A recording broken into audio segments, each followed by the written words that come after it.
ए प्रसंग में सीतामाता हनुमान को गोटे छोटिया कथा कहते देख हनुमान थरे गोटे बाघ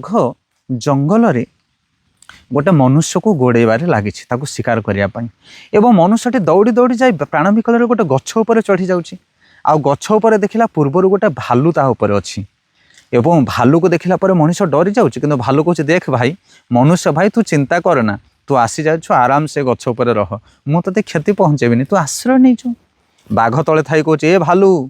तू भी जंगली मु भी जंगली किंतु ये मनुष्य हूँ गाँवली ये आसी आमर शत्रु बनिकी तू ऊपर ताकू धक्का मारे मुझे एठी ता काम फाइनाल करी किंतु भालू कहूँ ना ना मु विश्वासघातकता करें ना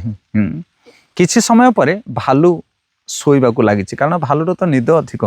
एवं भालू शोईगला बाघ कहूँ ए मनीष देखुचु से हिंस्र भालू ता उपर विश्वास करना ताकू गोटे धक्का मारे तलू खसई दिए मु ता कथा बुझीबी तू आनंद खसीजु मनुष्य कहूँ कौन करी कहूँ अरे चाहूचु कौन मनुष्य मारे धक्का एथर भालू को गोटे धक्का मारला मनुष्य किंतु भालू भारी चालाक से कौन कर नख बुड़े रखी से गछर डाहिरे पुहारे आउ जिते बड़े मनीष धक्का मारी से खसी पड़ेनि जस्ट आघात पाई उठी पकई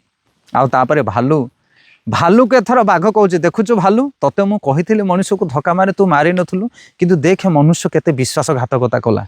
हाँ तू सीना ताकू धक्का मारलुनु किंतु सी तते धक्का मारुथुला तेणु भल हम ताकू धक्का मारिक तलू खसई दिए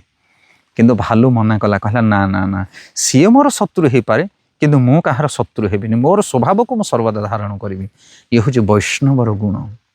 से जीवन में आम देखीचे अनेक साधारण लोक मैंने आमको बेले बेले निंदा अपमान दियंती दुष्ट प्रकृतिर लोक मैंने हिंसा आचरण करती किंतु वैष्णव तार सदाचार को केबे हेले भूलिबा कथा नुह से तार स्वभाव तार दया भाव को सर्वदा धारण करने दरकार आउ से गुणटा तो ही भगवान को आकर्षण करे